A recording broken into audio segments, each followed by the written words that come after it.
ओम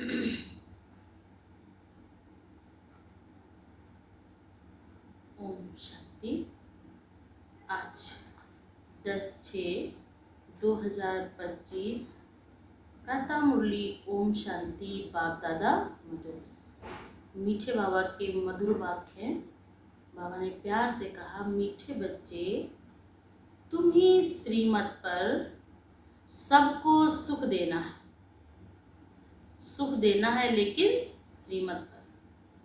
तुमको श्रेष्ठ मत मिलती है, श्रेष्ठ बनकर दूसरों को बनाने के लिए। जो हम पढ़ाई पढ़ रहे हैं ये ईश्वरीय पढ़ाई है। इस पढ़ाई को हम जब पढ़ते हैं तो आत्मा को क्या लगता है कि जैसे कि आत्मा बहुत जन्मों की प्यासी हो, दुखी हो, तो जब वो इस ज्ञान को सुनती है तो उस आत्मा को बहुत सुख की फील होती है और यही महसूस होता है कि बस यही चाहिए था, पाना था सो पा लिया। आज का प्रश्न है, रहीम दिल बच्चों के दिल में कौन सी लहर आती है? उन्हें क्या करना चाहिए? उत्तर है, जो रहीम दिल बच्चे हैं उनकी दिल होती है कि हम गांव-गांव में जाकर सर्विस करें। रहम आता है, कितने दुखी, परेशान, अशांत आत्माएं हैं, रोज रोज यही करे, हे प्रभु बस अब मुझे आप उठा लो, मुझे आप अपने पास बुला लो। इतनी संतापी आत्माएं हैं, वो एक एक क्षण, एक एक पल वो प्रभु की नज़रों में देखना चाहती कि प्रभु एक बार मेरी ये बात सुन ले तो बहुत अच्छा। आजकल बेचारे बहुत दुखी हैं, उनको जाकर खुशखबरी सुनाएं कि विश्व में पवित्रता, सुख और शांति का दैवी राज्य स्थापन हो रहा है। कि जिस चीज को हम ढूंढ रहे हैं, सुख और शांति को, वो परमात्मा स्वयं इस धरा पर आकर हमको सुख शांति का वर्षा दे रहे हैं। ये वही महाभारत लड़ाई है। बरोबर उस समय बाप भी था, अभी बाप भी आया हुआ है। ओम शांति। मीठे मीठे बच्चे यहाँ बैठे हैं तो ये जरूर समझते हो कि हम हैं ईश्वरीय संतान। हम साधारण नहीं हैं। हमको एक नशा हो, हमको एक नाज हो कि हम किसकी संतान हैं? उस परमपिता जगत नियंता की संतान है। जरूर अपने को आत्मा ही समझेंगे। शरीर है तब उन द्वारा आत्मा सुनती है। बाप ने ये शरीर लोन लिया है। किस बाप ने? वो परम पिता परमात्मा ने। ये ब्रह्मा बाप का भागीरथ, क्योंकि वैसे भी कहते हैं ब्रह्मा मनुष्य सृष्टि का रचयिता है, पिता है। तो पिता के पिता को हम क्या कहते हैं? दादा। इसीलिए क्या बोलते हैं? बाप दादा। तो शरीर लोन लिया है तब सुनाते हैं। अभी तुम समझते हो हम हैं ईश्वरीय संतान व संप्रदाय, फिर हम दैवी संप्रदाय बनेंगे। स्वर्ग के मालिक होते ही हैं देवताएं। स्वर्ग में कौन होंगे? देवी और देवता होंगे।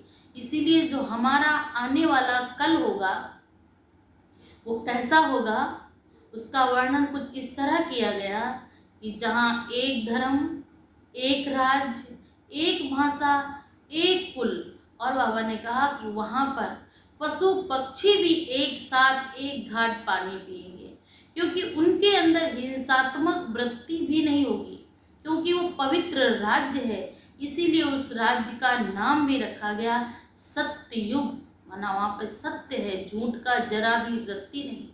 सुख धाम है, उसको बैकुंठ भी कहते, सत्ययुग भी कहते हैं।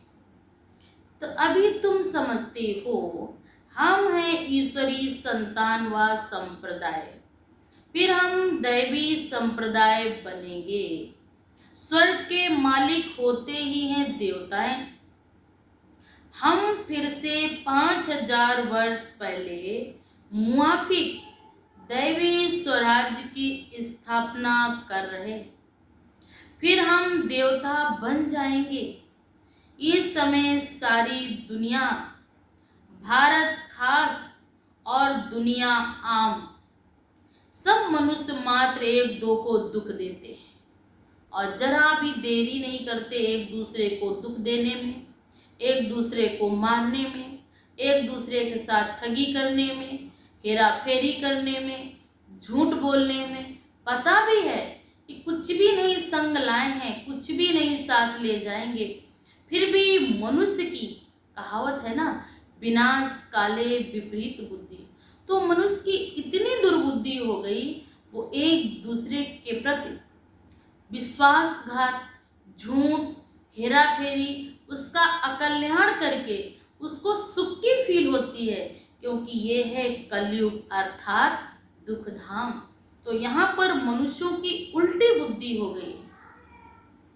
भारत खास और दुनिया आम, सब मनुष्य मात्र एक दो को दुखी देते हैं। तो उन्हों को ये भी पता नहीं कि सुख धाम भी होता है। परमपिता परमात्मा ही आकर सबको सुखी शांत बना देते हैं। यहाँ तो घर घर में एक दो को दुखी देते रहते हैं। सारे विश्व में दुख ही दुख है। इस समय जहां भी जाओ आपको दुख, अशांति, कलह, कलेश, इसके अलावा और कुछ भी नहीं। सब कुछ है फिर भी मन में शांति नहीं। अभी तुम बच्चे जानते हो, बाप हमको 21 जन्मों के लिए सदा सुखी बनाते हैं। कब से दुख शुरू होता है, फिर कब पूरा होता है, ये और कोई की बुद्धि में चिंतन नहीं होगा। तुमको ही ये बुद्धि में है कि हम बरोबर ईश्वरीय संप्रदाय थे। किसकी संप्रदाय के थे? ईश्वरी। यूं तो सारी दुनिया के मनुष्य मात्र ईश्वरीय संप्रदाय हैं। हर एक उनको फादर कहे बुलाते हैं। ऐसा कोई नहीं, कोई कहता परमपिता, कोई इसको जीवोहा कहता है, कोई इसको गॉड कहता है, कोई इसको ईश्वर कहता है, कोई इसको परमात्मा कहता है, कोई इसको भगवान कहता है। किसी न किसी भाषा में उस परमपिता परमात्मा को सब याद करते, क्योंकि इस समय सब दुखी और अशांत है। अब बच्चे जानते हैं, शिव बाबा हमको श्रीमत दे रहे हैं। श्रीमत मशहूर है ना, ऊंचे ते ऊंच भगवान की ऊंचे ते ऊंचे मत है। भगवान इस मुरली में वो मत देता है कि मनुष्य नर से नारायण और नारी से लक्ष्मी बन जाता। श्रेष्ठ कर्मों की कमाई सिखाई जाती। हम कैसे अपने जीवन को श्रेष्ठ बनाएं, वो इस पढ़ाई के माध्यम से। कैसे मनुष्य जीवन में जन्म लेते लेते कैसे उत्थान हुआ और कैसे आज आत्मा जन्म लेते लेते आज पतन की ओर आई है, इसका केवल एक ही कारण है। ये जो मुरली हम बाबा भगवान रोज अपने परमात्मा वाक्य सुनते हैं, इससे आत्मा को बहुत सुख की फील होती है। ये सुख कैसा है? बेहद का सुख है। इस सुख को कहते हैं कि संसार में कोई भी इस सुख के बराबर वो सुख नहीं है, क्योंकि ये सुख ऐसा है, परमात्म सुख है। गाया भी जाता है, उनकी गतमत न्यारी है। शिव बाबा की श्रीमत हमको क्या से क्या बनाती है। स्वर्ग का मालिक और जो भी मनुष्य मात्र हैं, वह तो नरक का मालिक बनाते हैं। बना भी दिया, कोई दुख आया, कोई दर्द आया, कोई कष्ट आया, सारी धन संपत्ति चली जाती है। अभी तुम हो संगम पर, ये तो निश्चय है ना।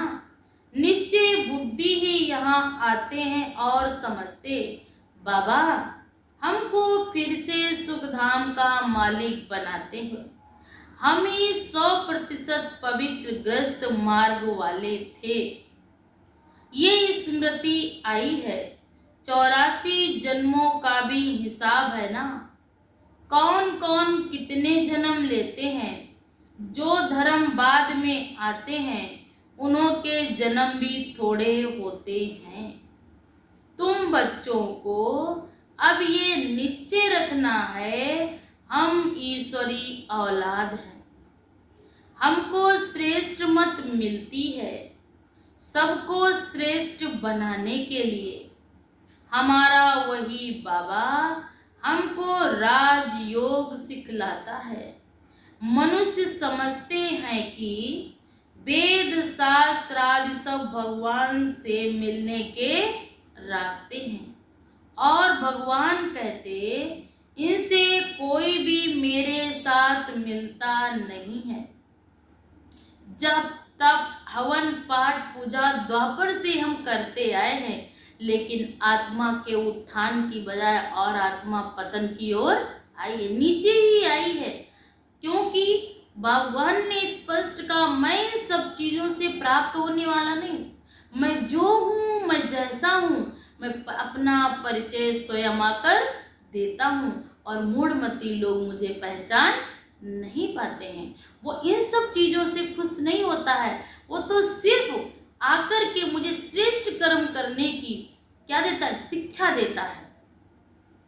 अब तो मेरी जयंती भी मनाते हैं, परंतु कब और किसके शरीर में आता हूं ये कोई भी जानते नहीं है, सिवाय तुम ब्राह्मणों के।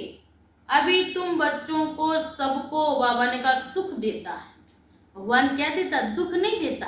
दुख तो आज मनुष्य अपने कर्मों से भोग रहा है, लेकिन परमात्मा सुखदाता है, वो सबको सुख देता है। लेकिन आज मनुष्य अगर दुखी है तो वो अपने कर्मों से, क्योंकि परमात्मा शांति का सागर है, सुख का सागर है, वो किसी को भला क्यों दुख देगा। दुनिया में सब एक दो को दुख देते हैं, वो लोग ये नहीं समझते कि विकार में जाना दुख देना है। अभी तुम जानते हो ये महान दुख है। कुमारी जो पवित्र थी उनको अपवित्र बनाते, नरकवासी बनने के लिए कितना सेरेमनी करते हैं, शादी बारात में कितना खर्च करते हैं, जरा सी कोई बात हुई सारे रिश्ते तोड़ दिए। अरे जब इतनी लगन से किया है तो क्या करना चाहिए, आपस में कंप्रोमाइज करना चाहिए, समझौता करना चाहिए, ना कि अभी अभी शादी और अभी अभी शादी तोड़ दी। बाबा ने कहा कितने सेरेमनी करते हैं, यहाँ तो ऐसे हंगामे की भी कोई बात नहीं, 1 मिनट में हंगामा भी कर देते। तुम बड़ा शांति से बैठे हो, सब खुश होते हैं, सारे विश्व को सदा सुखी बनाते हैं। तुम्हारा मान शिव शक्तियों के रूप में है। हमारा मान किस रूप में भगवान ने यादगार के रूप में रखा। भी तुम शिव शक्ति हो, तुम्हें अपने साथ साथ अनेकों का कल्याण करना है। तुम्हारे आगे लक्ष्मी नारायण का तो कुछ भी मान नहीं है, क्योंकि वहां तो देवी देवता होंगे, उनके पिता भी होंगे तो वो देवी देवता होंगे, और हमारा तो अभी पिता कौन है, परम पिता, जगत पिता, परम पिता शिव परमात्मा, तो अभी नाम मान है ना हमारा। शिव शक्तियों का भी नाम बाला है, क्योंकि जैसे बाप ने सर्विस की है, सबको पवित्र बनाकर सदा सुखी बनाया है, ऐसे तुम भी बाप के मददगार बने हो। इसलिए तुम शिव शक्तियां भारत माताओं की महिमा है। ये लक्ष्मी नारायण तो राजा रानी और प्रजा सब स्वर्गवासी हैं। ये बड़ी बात है क्या। जैसे वह स्वर्गवासी हैं, वैसे यहाँ के राजा रानी सब इस समय क्या है, नरकवासी। भल राजा हैं, लेकिन उनके भी जीवन में सुख शांति नहीं है, कोई ना कोई दुख उनके साथ भी लगा पड़ा है। धन है तो तन स्वस्थ नहीं, तन भी है धन भी है तो पता लगे बाल बच्चे ही नहीं। ऐसे नरकवासियों को स्वर्गवासी तुम बनाते हो। मनुष्य तो कुछ भी नहीं जानते, बिल्कुल ही तुच्छ बुद्धि हैं, क्या क्या करते रहते, कितनी लड़ाइयाँ आदि हैं, हर बात में दुखी ही दुखी हैं।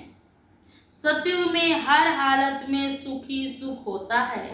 अभी सबको सुख देने के लिए बाबा श्रेष्ठ मत देते हैं, गाते भी हैं श्रीमत भगवानुवाच। श्रीमत मनुष्यवाच नहीं गाते, क्या गाते? श्रीमत भग, क्योंकि ये मत किसकी है? वो स्वयं जगत नियंता परमपिता परमात्मा की। सतयुग में देवताओं को मत देने की दरकार ही नहीं।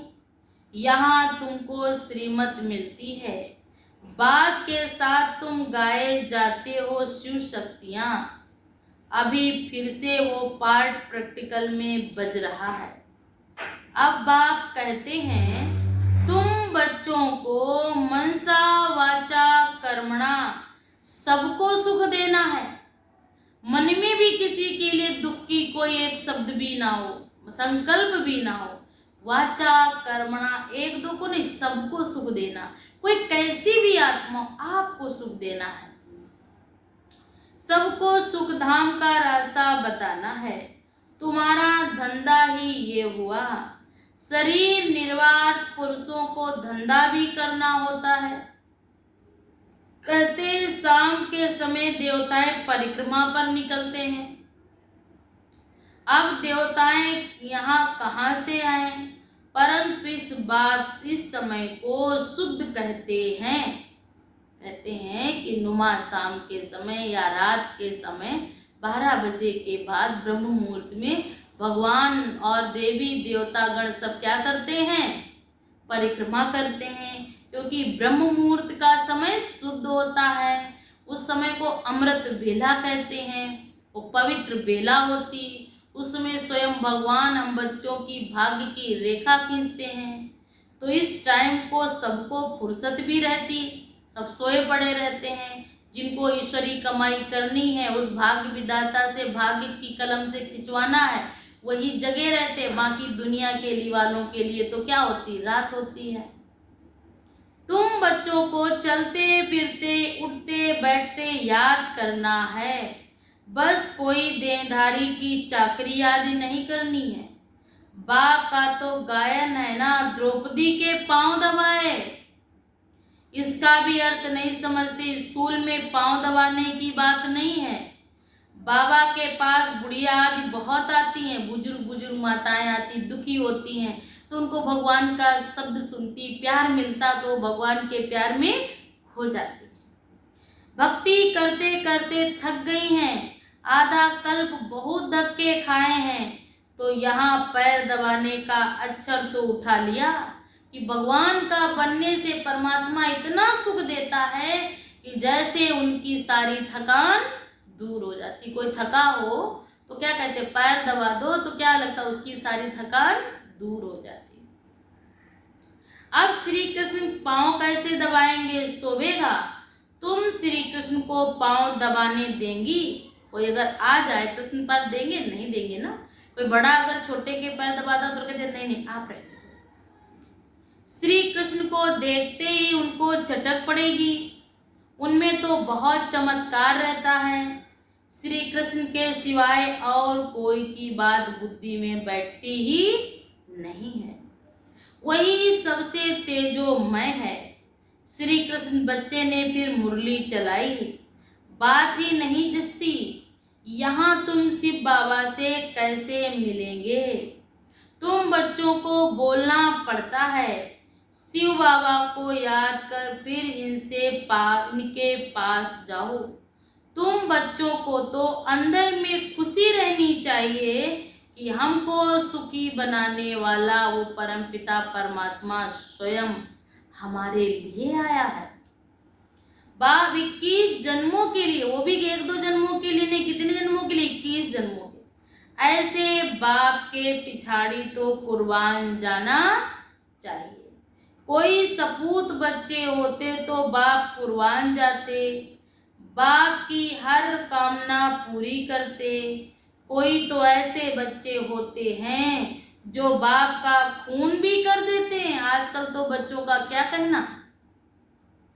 उनकी दिल होती है हम गांव-गांव में जाकर सर्विस करें। कुछ ऐसे बच्चे हैं बाबा के जिनके अंदर ऐसा लगता हमारे ही भाई, हमारे ही माता पिता, हमारे जैसे ही बच्चे गांव गांव भटक रहे हैं, दुखी हैं, शांत हैं, किसी की माँ नहीं तो किसी की बहन नहीं, किसी का भाई नहीं तो किसी का बाप नहीं, किसी के बाप का बेटा नहीं, सब दुखी हैं, भगवान की तरफ गुहार लगा रहे हैं। कोई बीमार है, कोई असाध्य है, कोई रोगी है, हैं। तो बाबा ने कहा, वो यही करा, हे प्रभु अब मेरे दुख हरो। तो बाबा ने कहा, आपके अंदर जरा भी तरस नहीं आता कि हम गांव गांव में जाकर उनकी सर्विस करें, उनका सहारा बने, वो बेसहारों की हम क्या बने, लाठी बने। आजकल बेचारे बहुत दुखी हैं, उनको जाकर खुशखबरी सुनाओ कि इस विश्व में पवित्रता, सुख, शांति का दैवी स्वराज स्थापन हो रहा है। ये वही महाभारत लड़ाई है। बरोबर उस समय भी यही था कि भाई भाई आपस में खड़े थे, सेनाएं खड़ी थी एक दूसरे को मारने के लिए। अभी भी बाप आया हुआ, तुम जानते हो बाबा हमको पुरुषोत्तम बना रहे हैं। क्या बना रहे हैं? पुरुषों में उत्तम। ये है ही पुरुषोत्तम संगम युग। तुम बच्चे जानते हो हम पुरुषोत्तम कैसे बनते हैं। तुमसे पूछते हैं तुम्हारा उद्देश्य क्या है। बोलो मनुष्य से देवता बनना। देवताएं तो मशहूर है ना। बाप कहते जो देवताओं के भक्त हों उनको समझाओ। भक्ति भी पहले पहले तुमने शुरू की, फिर शिव की, फिर देवताओं की। भाई द्वापर से भक्ति किसकी हुई? शिव बाबा की। फिर धीरे धीरे देवी और देवताओं की, फिर पेड़ और वृक्षों की, फिर सड़कों की, अब तो भक्ति होने लगी पत्थरों की। तो पहले पहले शिव बाबा के भक्तों को समझाना। बोलो शिव बाबा कहते मुझे याद करो। शिव की पूजा करते, परंतु ये थोड़ी बुद्धि में आता है कि पतित पावन बाप भक्ति मार्ग में देखो धक्के कितने खाते हैं। शिवलिंग पर तो घर में भी रख सकते हैं, उनकी पूजा कर सकते हैं, फिर अमरनाथ, बद्रीनाथ आदि तरफ जाने की क्या दरकार है। वैसा ही शिवलिंग घर में भी रख सकते हैं, परंतु भक्ति मार्ग में है ही धक्का खाना। उनको उनसे छुड़ाते हैं। तुम हो शिव शक्ति, शिव के बच्चे, तुम बाप से शक्ति लेते हो, वह भी मिलेगी याद से। विकर्म विनाश होंगे, पतित पावन तो बाप है ना। याद से ही तुम विकर्मा जीत पावन बनते हो। सबको ये रास्ता बताना है। तुम अभी राम के बने हो। राम राज्य में सुख के, रावण राज्य में है दुख। भारत में ही सबके चित्र हैं जिनकी इतनी पूजा होती है। ढेर के ढेर मंदिर हैं, कोई हनुमान का पुजारी, कोई गणेश का पुजारी, कोई राम का पुजारी, कोई किसका है तो कोई किसका है। इनको कहा ही जाता ब्लाइंड फेथ, मन अंधश्रद्धा। अभी तुम जानते हो हम भी ब्लाइंड थे, हम भी अंधश्रद्धा में थे। इनको भी मालूम नहीं था ब्रह्मा विष्णु शंकर कौन है, क्या है। जो पूज्य थे वही पुजारी बने। सतयुग में है पूज्य और यहाँ है सब पुजारी। बाप कितना अच्छी रीति समझाते हैं। तुम जानते हो, तुम जानते हो पूज्य होते ही हैं सतयुग में। यहाँ है पुजारी तो पूजा ही करते हैं। तुम हो शिव शक्तियाँ। अभी तुम ना पुजारी हो ना पूज्य हो। बाप को भूल मत जाओ।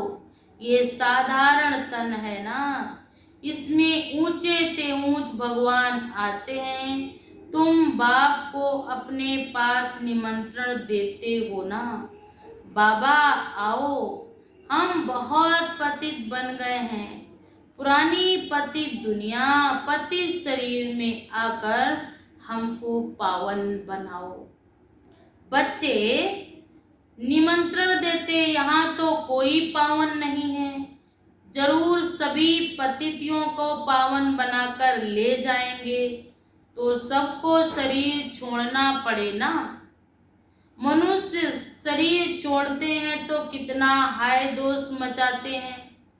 तुम खुशी से जाते हो, अभी तुम्हारी आत्मा रेस करती है। बाबा ने कहा, देखे कौन सी बाबा को जास्ती याद करते हैं। शिव बाबा की याद में रहते रहते भी शरीर छूट जाए तो अहो सौभाग्य।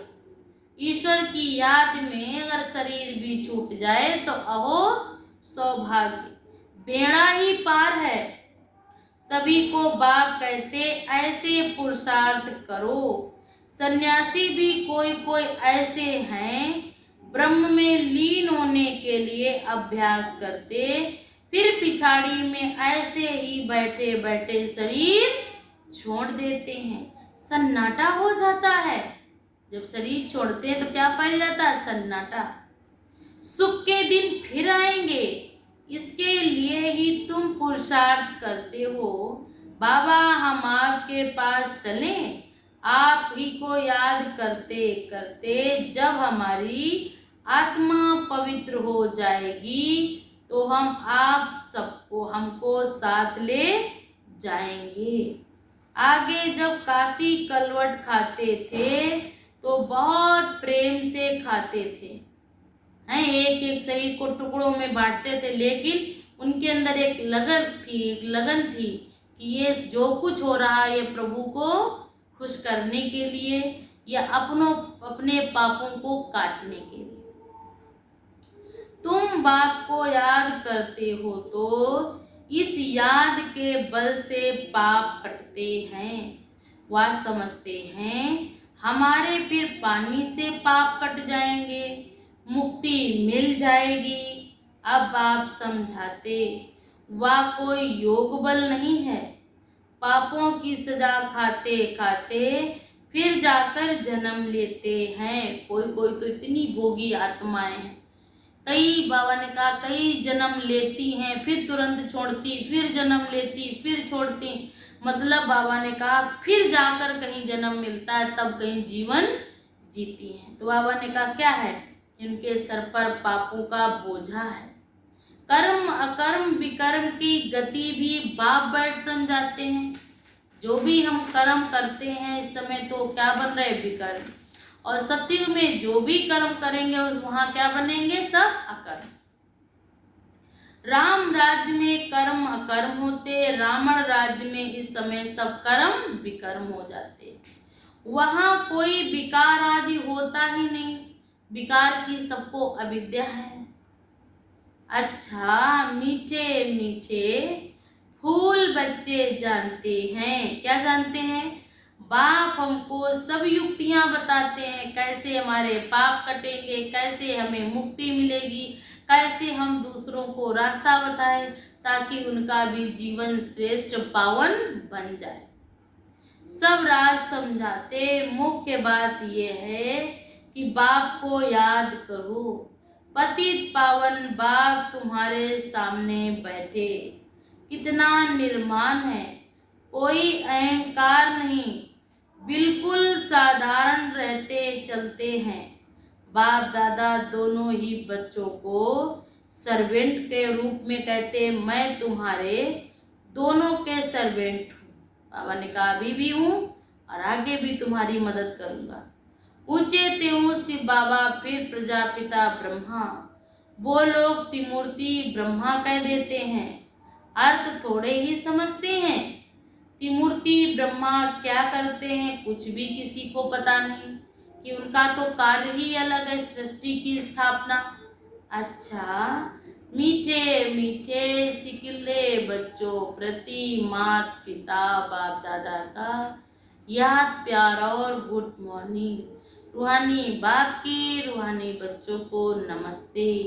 हम सब रूहानी बच्चों की तरफ से रूहानी माता पिता बाप दादा को भी याद प्यार और नमस्ते नमस्ते। शुक्रिया बाबा, शुक्रिया। आज धारणा है नंबर 1, सदा ये निश्चय रहे कि हम ईश्वरीय औलाद हैं।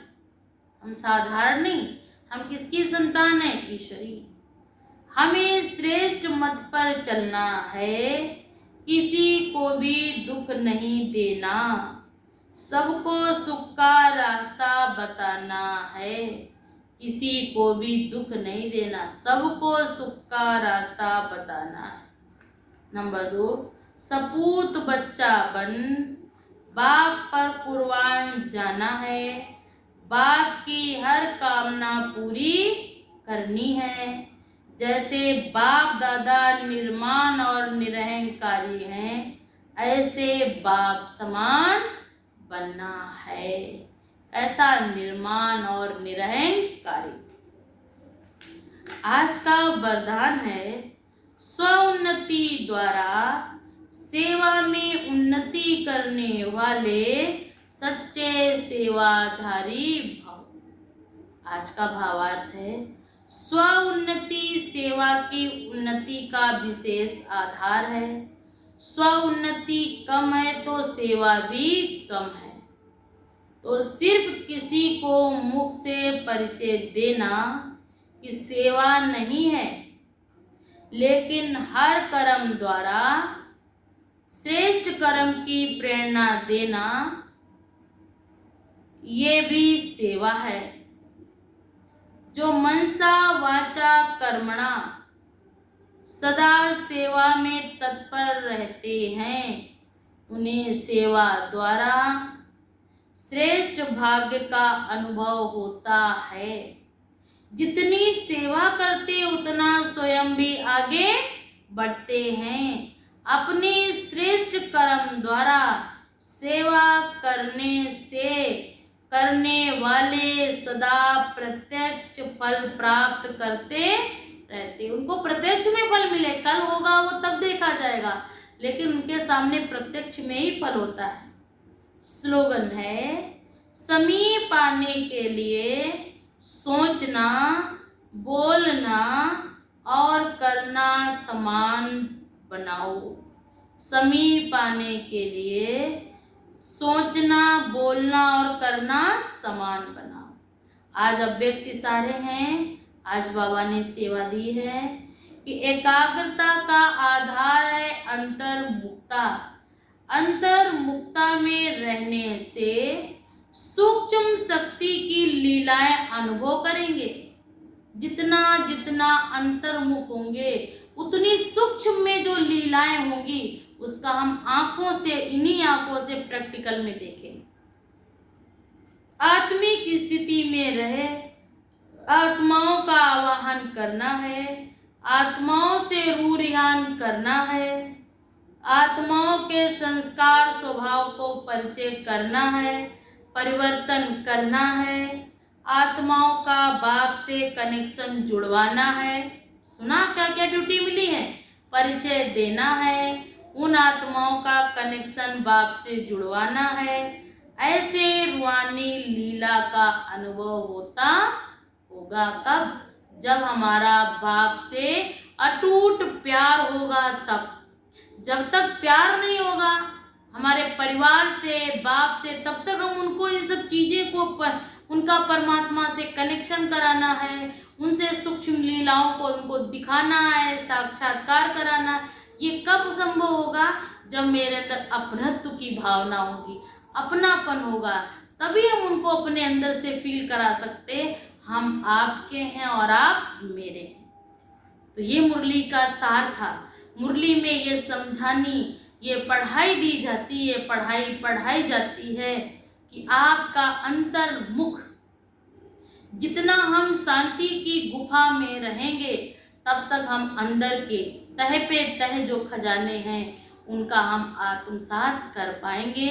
जो सूक्ष्म में लीलाएं, जो घटनाएं, जो होने वाला है, उसको स्पष्ट नजर आएंगी कि अब ये समय आया है, अब ऐसा ऐसा करना है। जो बाह्य मुक्ता में रहेंगे तो उनके पास एनर्जी होगी नहीं, शक्ति होगी नहीं। परमात्मा महसूस भी कराएगा, मैसेज भी बताएगा, लेकिन उन आत्माओं तक पहुंच नहीं पाएगा, क्योंकि उनकी बुद्धि रूपी जो लॉक है वो डबल लॉक लगा हुआ है।